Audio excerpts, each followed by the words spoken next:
Okay, so if you are looking at the screen,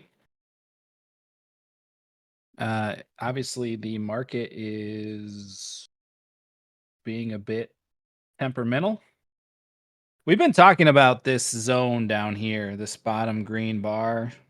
I drew this bar back in February, and I just extended it out in infinitum, just because I wanted to mark this as a range of liquidity that was pretty important. And the reason is if you go to the liquidity heat map, which I bring up pretty frequently, and you look at, say, the 6-month map, which I think is the longest range map you can find, there's this massive bar of liquidity down here, 50 to 52.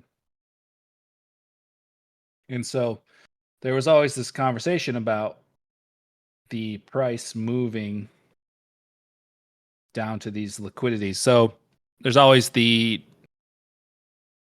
some call it a myth, some call it a self-fulfilling prophecy that the market likes to hunt liquidity. And so with all this liquidity sitting here, this liquidity has been sitting here since February. And it's only grown in its dollar amount. And so the market in general, from the perception of people involved in the market, loves to hunt liquidity. So you have all this down at 50,000, 50 to 52,000.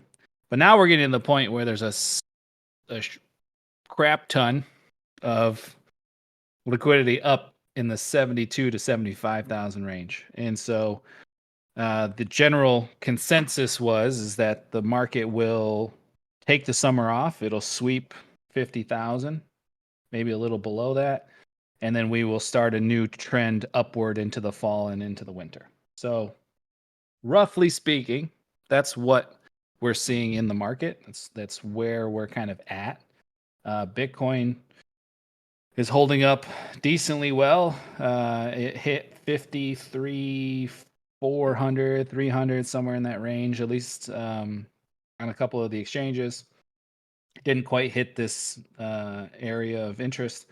It did lose. This red line here is the 200 EMA, and it did lose that. So if it does not recover that in the short term, we would suspect to see a continuation downward into the 50,000, somewhere in that range, 45 to 55 range for an extended period of time.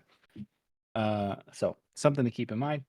Ethereum is doing all right. I drew some Fibonacci levels just to kind of see where it was going to hit, and for the long range.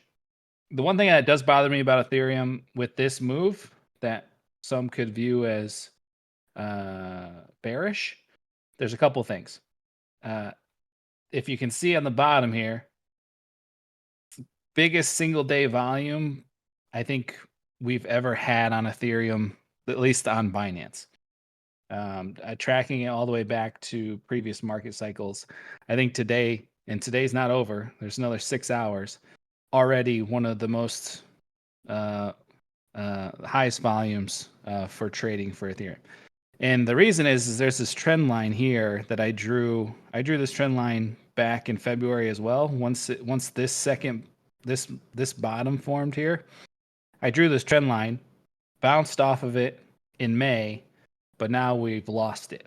And so there's just things that I keep an eye on, long-term macro like levels and trend lines that can become a concern. So the question now becomes, does it bounce off of this existing trend line from below and then continue up? So do we see a 2,500 Ethereum? Do we see a 2,400 Ethereum? It's a possibility. So those are all things that we plan for, and try not to get overly emotional about the market in the short term if we know in general the macro situation is still in an upward trend. So you're telling me there's a chance. The liquidity that I was showing around 50,000, those are longs. So those would be longs that are liquidated. So that's something to keep in mind. Yeah. So those are longs that are liquidated. And then the liquidity on the top, those are shorts that would be liquidated. So naturally, here's the thing. These aren't true numbers, right? So as people near liquidation, what do? They can close the positions, take the loss early. Some people do that. Instead of getting fully liquidated, they'll take the loss, whether it's 70%, 80%, whatever. Or they will fund the position, lowering their liquidation or raising their liquidation level.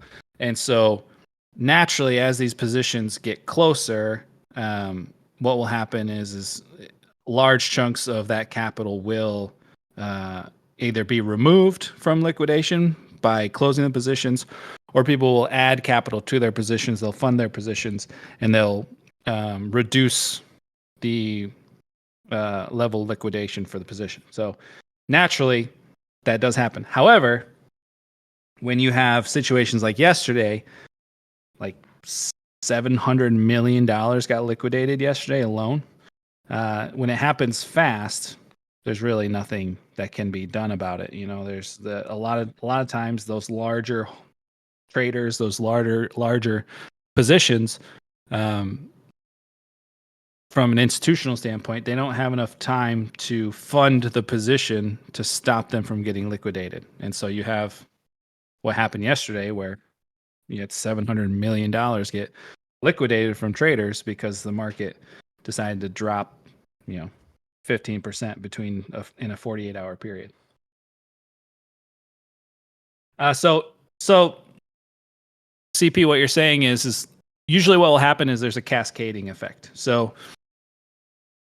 what will happen on exchanges is when the liquidation position gets triggered, it has to close the position, which actually accelerates the direction of the price. So if longs are getting liquidated, the price will drop even more, and then that creates another cascade for the next level of positions, and so on and so forth. So it is something that is it can turn into a free fall, or you can have a short squeeze in the other direction. We've seen that several times as well, where shorts, they close their position, but in order to close their position, it actually executes a buy on the market, which increases the price and on, causing a short squeeze where the price will jump 10, 15, 20% in a matter of minutes because institutional positions are literally getting squeezed out of the market. It's the same thing that happens in the stock market. And, for example, GameStop, that's happening at a slower pace because the market's closed and stuff, but it's from a theoretical standpoint, it's a similar situation. Anyway, so that's the state of the market right now. And I always have to bring up that at least we're not paired to Matic. Not that I like to pick on Matic. I also just like to remind people that I turned bearish on Matic early spring when we were planning the migration. I think we got out of Matic right here, right? Yeah, right here. And about 90 cents is when we fully depegged from Matic at 90 cents. And since then, it has dropped literally 50% from where we left to 48.6% to today. So, whereas with Ethereum, we migrated here. Yeah, right here. From this point on the second, we're only down 9%. So instead of being down 50%, because we switched from Matic to Ethereum, we're only down 9% relative to our backing asset. So sad for Matic, better for us, because we would be down 50% against just our backing asset, not counting any trading that happens on our side. So naturally, everything took a hit this past few days. Block took a hit. We've had some larger sells the last few weeks, which is fine. People are cycling out of certain positions. I've shared a couple messages in the Asgard chat for Asgard role and guild role, and so we were talking about that. There are several good things coming for what we're working on right now. It's very close to coming to fruition. It's just the nature of building out the business side of the project, and so we're making some adjustments moving forward, and we'll kind of go over those as we talk about the monthly update. As you notice, Michael's not here. He is working. I think he was in Vegas. He was supposed to be home like now, so he might end up jumping on at some point. But yes, he is working.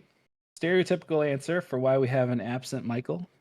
But in the meantime, we can jump into the monthly report.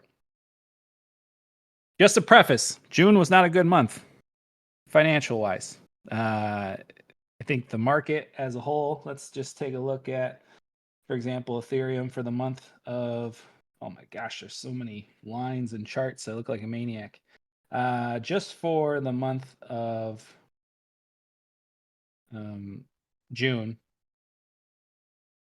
Oh, never mind. You know, it's even sadder. As I'm doing that, we're down 13.5% just for July.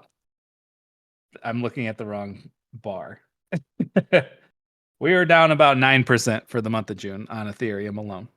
But within that, altcoins took massive price decreases again. And then again, this candle is just June, which, boy, is that depressing. All right, moving on. Let's talk about the monthly update. I'm working on different bottoms. Or you're talking about Michael? Yeah, he probably is. Yeah. He works in the film industry. What do you expect? No, he's one of those camera operators. So he's the one watching all the horror take place. Month of June. So one thing you'll notice about the monthly report is our great friend and team member, Ian, has started adding his very beautiful Pepe creations into the monthly report. All of it is BlockCentral themed. I think they're hilarious. So I'm happy to see them make their way into the monthly report. Although the chart in real life does not look like that chart, but I will take fantasy over reality at the moment. It depends. It depends on the client. So if we have clients that have a sense of humor, we could probably introduce them to a bit more of the crypto DeFi side, but I'm going to guess no for now. But we could probably share them in passing informally. So June summary, price, market cap, tokens burned. We're at 4 million tokens burned now. So that's a great number. We hit this morning, actually. So it's good timing.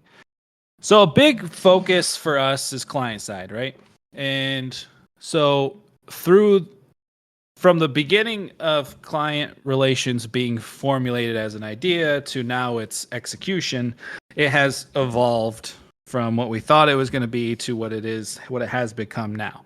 And naturally, our strategy with the DeFi Fund will evolve as well. June has proven to us, and really the past 3 months have proven to us that there are market circumstances where managing CLPs is a bit untenable. And it's not that it's a massive loser when it comes to the strategy. It just becomes something where we can't justify rebalancing to the downside. And so with this latest move, especially the last 2 days, we're intentionally leaving positions out of range. And so what that is we're just holding, theoretically, we're just holding the asset. And so what that does is that maintains the potential value of the asset instead of moving and rebalancing so we earn revenue. When you rebalance, you also realize the impermanent loss, right? It becomes permanent loss.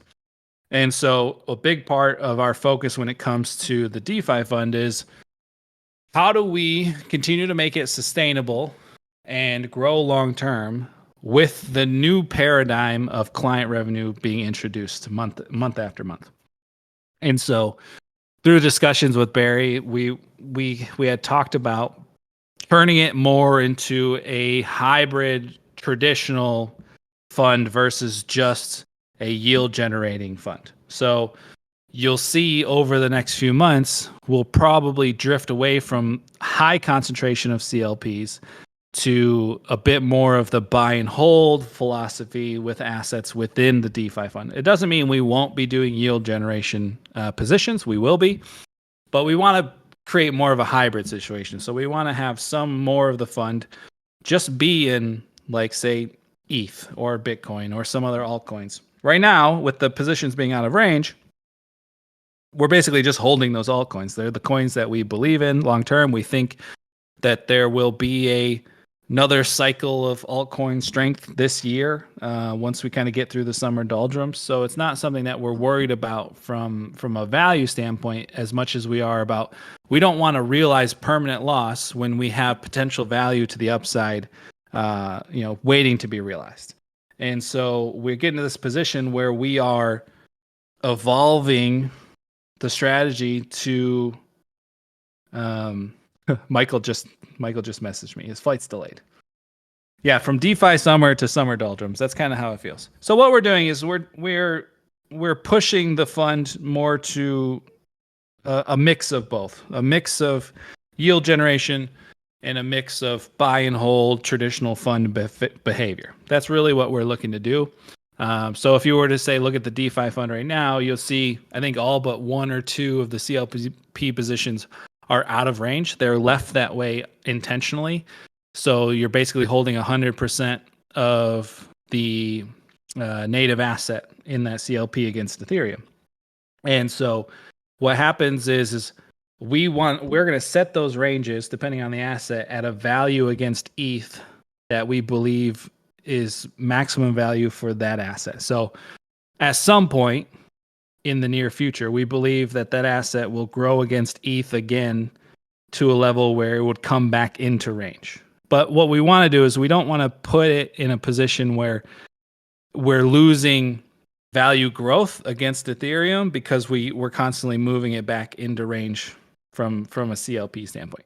So that's really the main focus for us over the next few months is as we bring in client revenue, we're going to change the way the DeFi fund operates, at least partially. So there will be some yield generation. There will be some single-sided like staking and other opportunities there for Ethereum, stuff like that. We'll still have some positions in CLPs.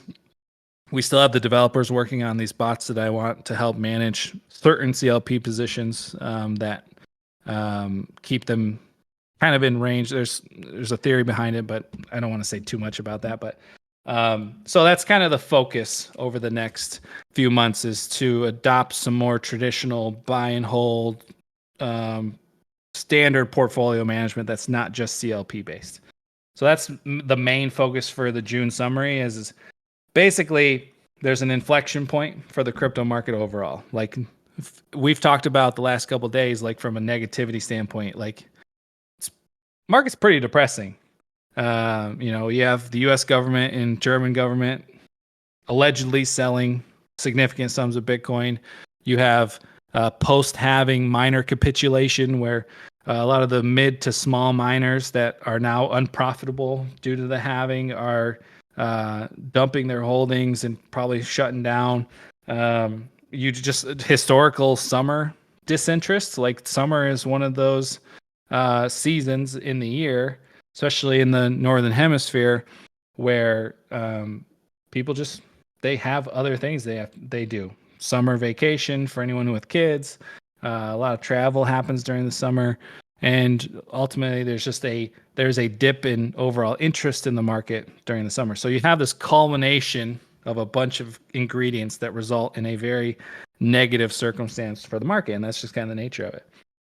So with all of that going on, it gives us an opportunity to evolve. It gives us an opportunity to try something new, and so that's going to be our focus. Is we're going to focus on creating more of a hybrid situation with traditional fund management and yield generation. So it's not going to be so heavily weighted to the yield side where we're giving up true value growth on the assets themselves. So it's just something that we're going to work on over the next few months to drift more in that direction, with the anticipation of significant client revenue coming in the door. And so one thing that we talked about in the guild chat when I posted that message was Barry and I's first goal is to aggressively recollateralize the fund against the market cap. And we have agreements in place. We have some opportunities in place that will allow us to do that in hopefully relatively short order. And that will immediately impact the overall perceived health of the organization and the fund and ultimately the token. And so our first client contract is signed. July client revenue is projected to be 50 to 60,000. Could be higher. That's a conservative number. It depends on how quickly we can get the next contract signed. It's supposed to be within the next 2 weeks, but I want to err to the conservative side. But the good news is that revenue projection for July is more than the amount of revenue we actually earned in June and May combined. And so we immediately will start to see the effects of what client revenue can do for the protocol, because this will be new capital coming in, injected into the protocol, into the organization. And so kind of that's the focus moving forward. Market is full of blood, but as they say, when there's blood in the streets, buy real estate. Sulazaki, it's good to see you. Yield generation, we still hit 5.2% roughly for the month, 22,000. But again, our projected client revenue for the month of July is more than the combined May and June revenue from yield. So I always want to emphasize the fact that like the yield helps, but in the grand scheme of the business, we are expecting the client revenue to become the juggernaut of the organization, and then DeFi Fund growth will be secondary to that. So it'll help it. We want to be able to, I would love to be able to put ourselves in a position where we're acquiring significant sums of Ethereum and Bitcoin and other assets at these lows before the market takes off again. CP and I talked about that privately the other day about it would great timing if the market decides for the next month or so to be in this compressed state, because it gives us an opportunity to say, all right, well, you know, we're taking this revenue that we're earning, we're immediately injecting it into the market, and then we will see natural growth on that on top of just it being new capital in the first place. Total yield generation since inception is 345,000. My Lord, that's a good number. Yes, sir. Thank you, Texas. Appreciate that. Fund diversification. I don't know if you guys actually want to go through all this. This is pretty much a repeat of the previous month, but my hope is that we can start to evolve the report. So as client revenue comes in, the emphasis on these numbers and points of focus will be less impactful, if that makes sense. Block token dynamics, supply and burn. We are at 4 million as of today. Oh, found the next Pepe. This one is Pepe Anonymous. He's doing all of his dirty BC work in the dark with his sunglasses on. Don't ask me why he's wearing sunglasses in the dark. But you know what? Whatever makes him look good. As usual, a vast majority of the capital is dedicated to the DeFi Fund. The rest of it is almost all in the liquidity pool for the token. One of our focuses when we start getting client revenue is not only are we going to be buying significant sums of the token, we'll also be adding initially a lot of liquidity that's protocol owned. It won't be in the farm. We're not going to add it to the farm, but we will add it to the liquidity.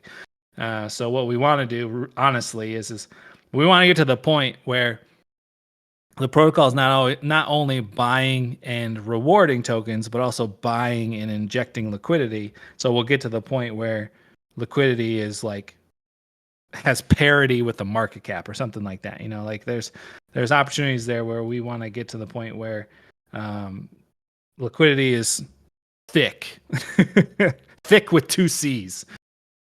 So we want to get to that point.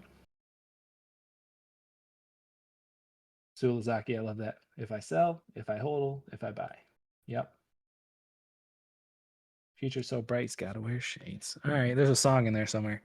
The numbers, actually, all things considered, we started the month at 492. We ended the month at 448, 426.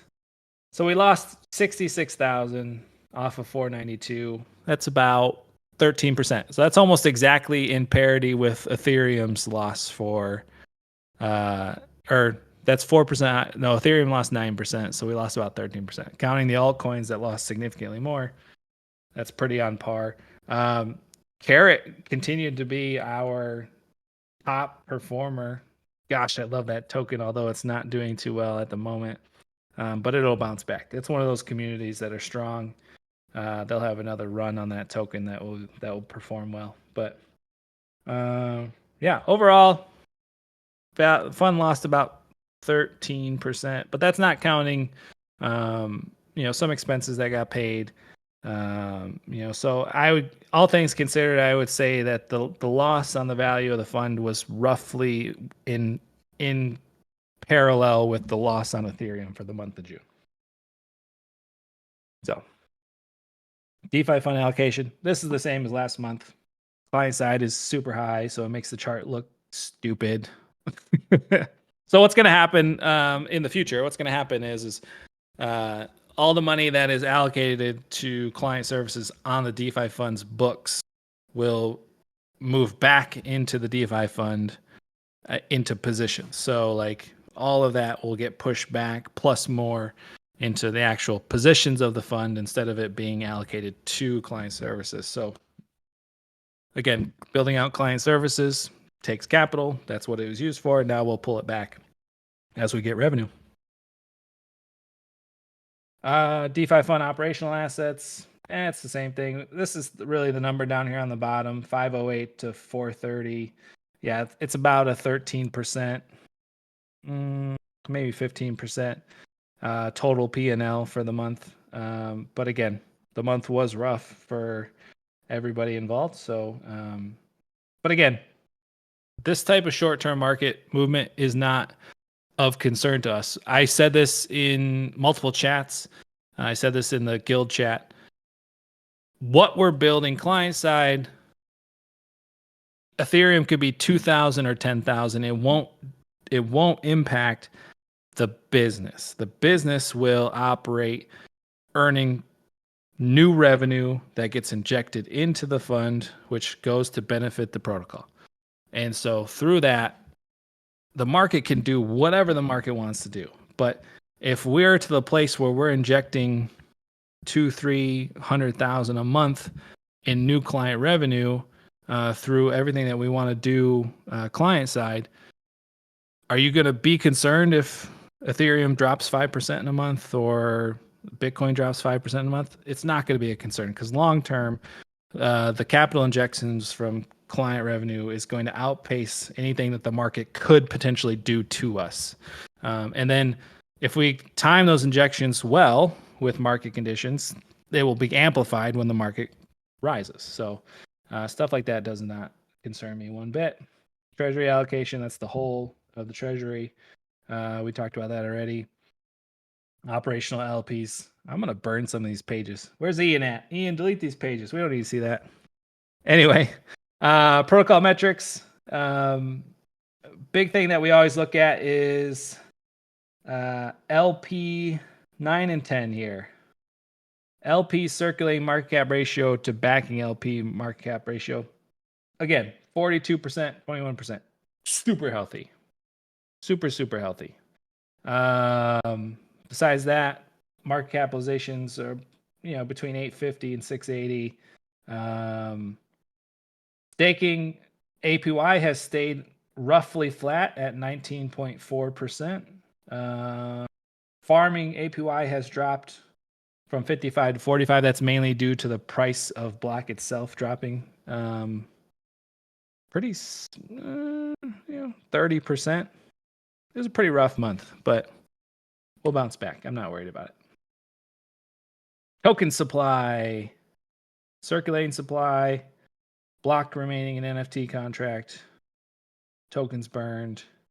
We're right around 1 million per month right now. But again, I want to increase that number. We're at about 4.3% tokens burned. We've bought back about $12,000 in tokens this past month. We didn't do any OTCs, and we bought back about 12,000 off the open market. A lot of those went to, I think all of them went to the reward contract, where half of them are burned and the other half are rewarded to the community. And on top of that, if anyone is hunting wallets, I did withdraw 485,000 of my own tokens and deposited them into the DeFi Fund wallet. So I said in the guild chat that I would provide some of my own personally purchased pre-sale tokens to the protocol as a stopgap between now and when client revenue starts to really kick off for us. That's the level of confidence that I have in what we're building. I'm willingly giving up, say $5,000 in my tokens, more if I need to, but I don't think I'll need to. I think we're in the position now where in the short term, client revenue will start showing its teeth and will be taken care of.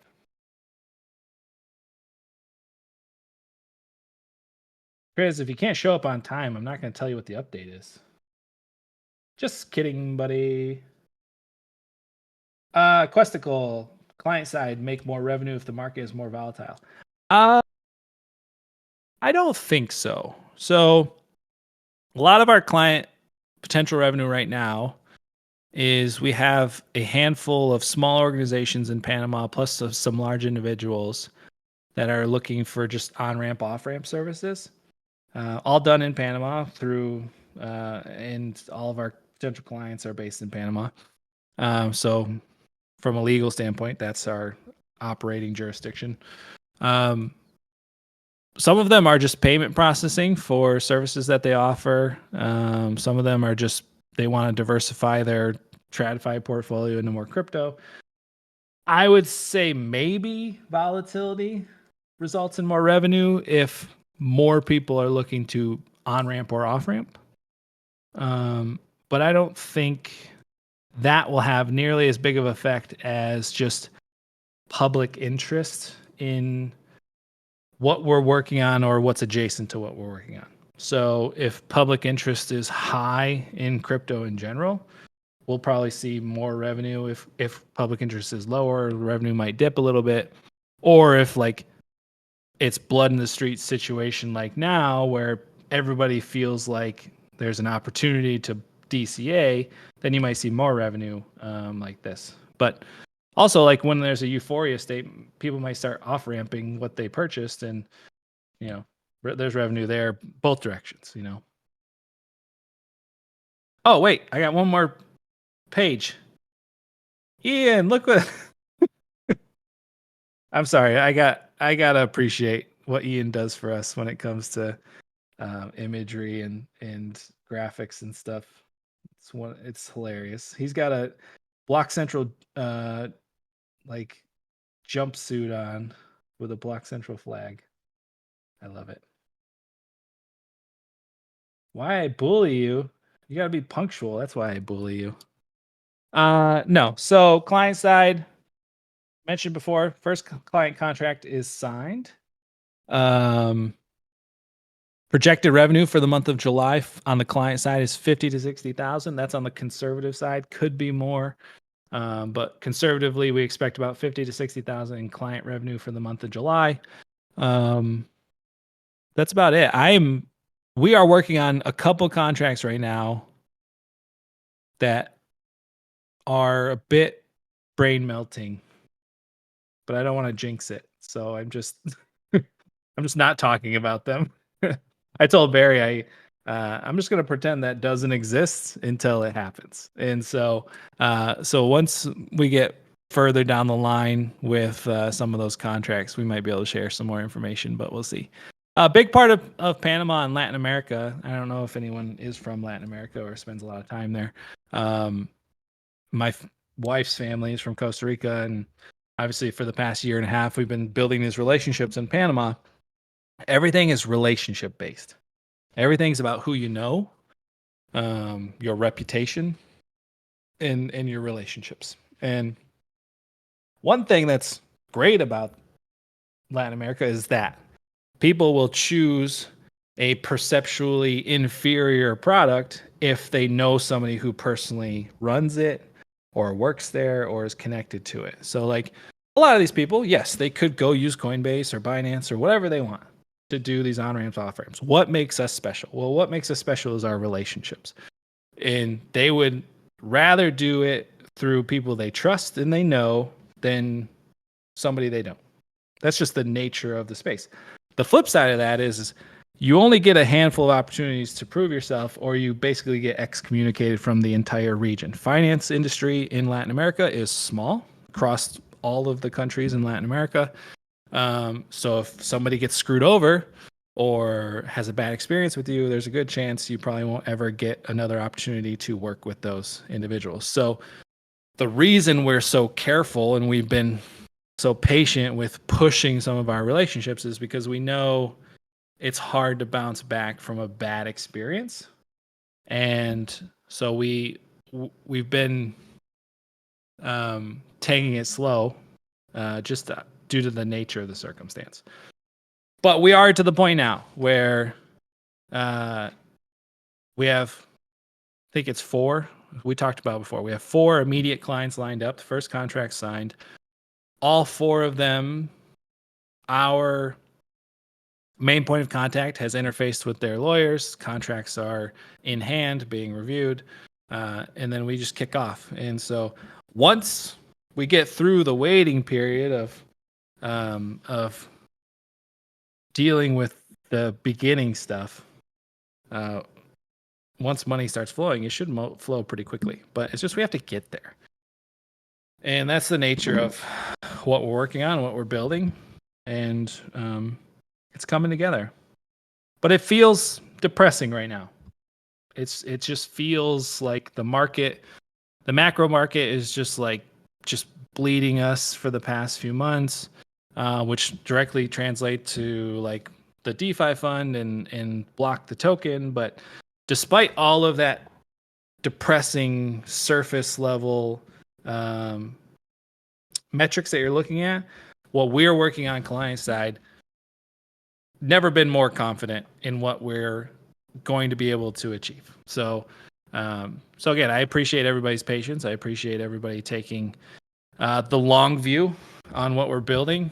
We're trying to escape the DeFi PTSD, that zero-sum game, that scarcity mindset that's like if somebody takes a bigger piece of the pie, there's less pie for everybody else. Like we're trying to get away from that and more into a traditional business revenue earning, new capital injection mindset of like there will be enough for everybody. And so to spend that constant like PvP zero sum mindset to play in that and live in that, we want to break that cycle when it comes to this protocol. Oh no, CP. Imagine it's 2035 and you bought a pizza for 10,000 block. Excuse me, 10,000 blocks like $100. If you're spending $100 on a single pizza, we have other conversations that we need to have. That is a god-awfully expensive pizza. That's like pizza in Dubai, which I don't want to do that. Pizza with caviar and gold flakes. Where's Gene at? Gene would be all over that. Goldschlager caviar pizza. Anyway, that's the monthly update for June. I just love this one. This one is what I'm going to end on. You guys can look at this one. This one cracks me up. I like the one that really cracks me up is the one of Michael. I don't know, Ian, if you can post that in the chat, the one of Michael. Um, that one's funny. Any questions for me before I wrap this up? It's 11:45. We went a solid 45 minutes, so I appreciate everybody sticking with it on a Friday. If you're American, happy one day past 4th of July.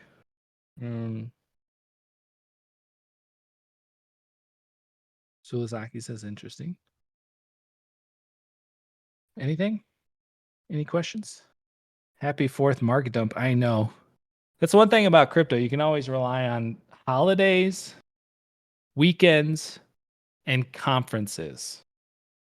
And I guess like CPI numbers, like in like government metrics, but like holidays, weekends, and conferences. For some reason, especially conferences, it loves to dump right around a conference. So like when consensus is happening or like Bitcoin, whatever, or ETH, whatever.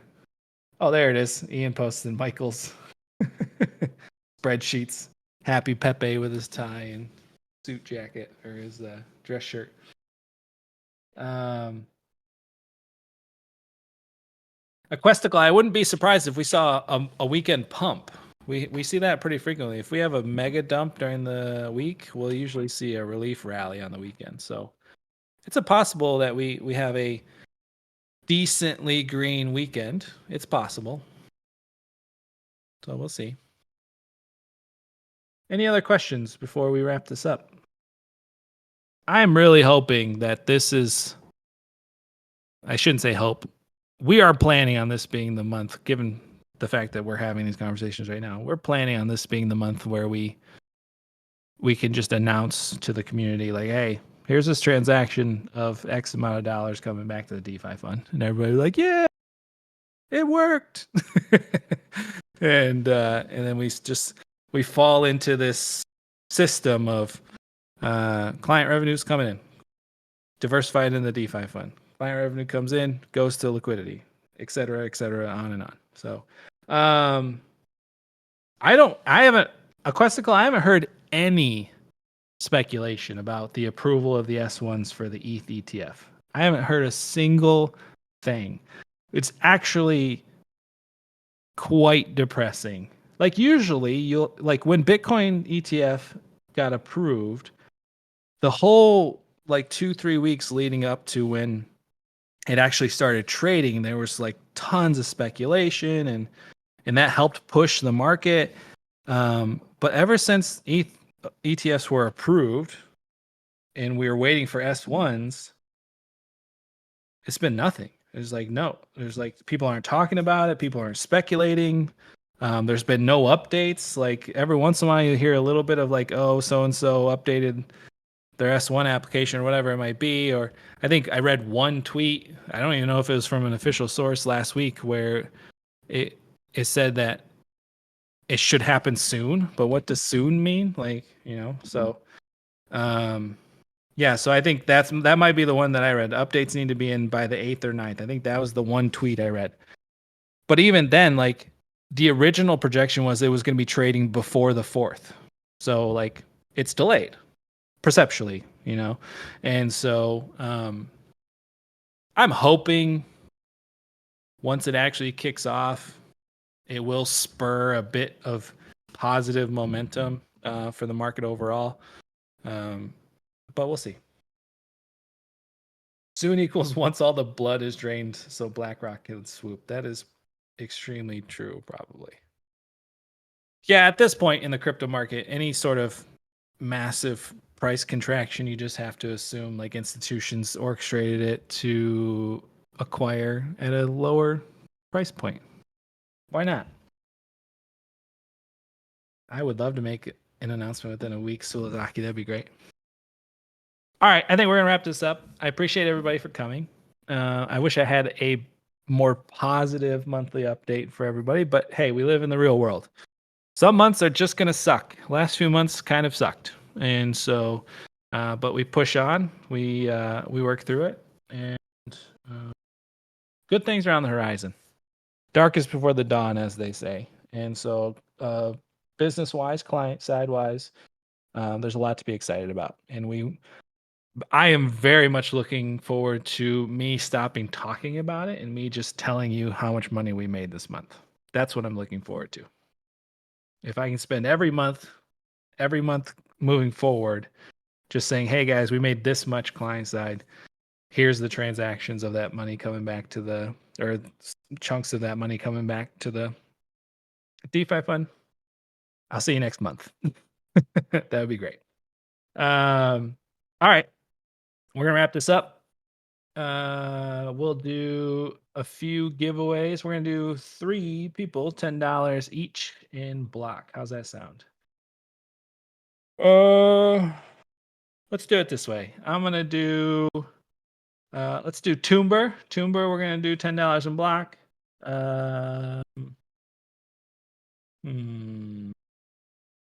Just for fun, because I was giving Triz a hard time earlier. I apologize, Triz. Triz, I'm gonna give you $10 in block. And oh, Fiery Dove's here. Fiery Dove, why don't you tell me you were here? I would have brought you up on stage. Let's do. Oh, I showed up. Where's my? All right, can we talk about how Fiery Dove hoards things? He's hoarding like 10% of the block supply, and I'm pretty sure he has like. Fiery Dev, how many NFTs do you have now? Like 30?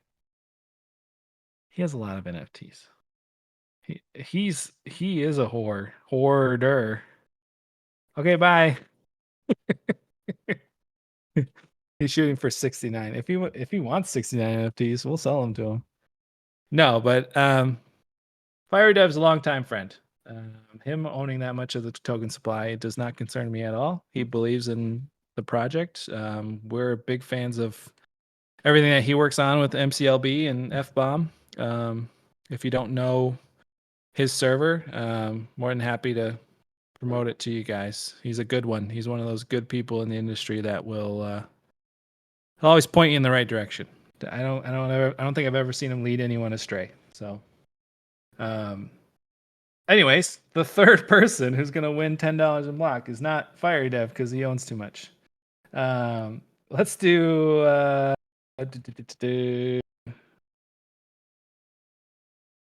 Let's do Cafefe. I haven't seen Cafefe in a while. It's happy to see you here, buddy. All right, that's it. We're wrapping up. Toomber, Triz, and Cafefe. Thank you guys for coming. Appreciate you taking the time. Have a happy day, happy weekend. If you have a wife, happy life, happy wife. Stay cool out there. And everybody else, we'll see you next month. Cheers.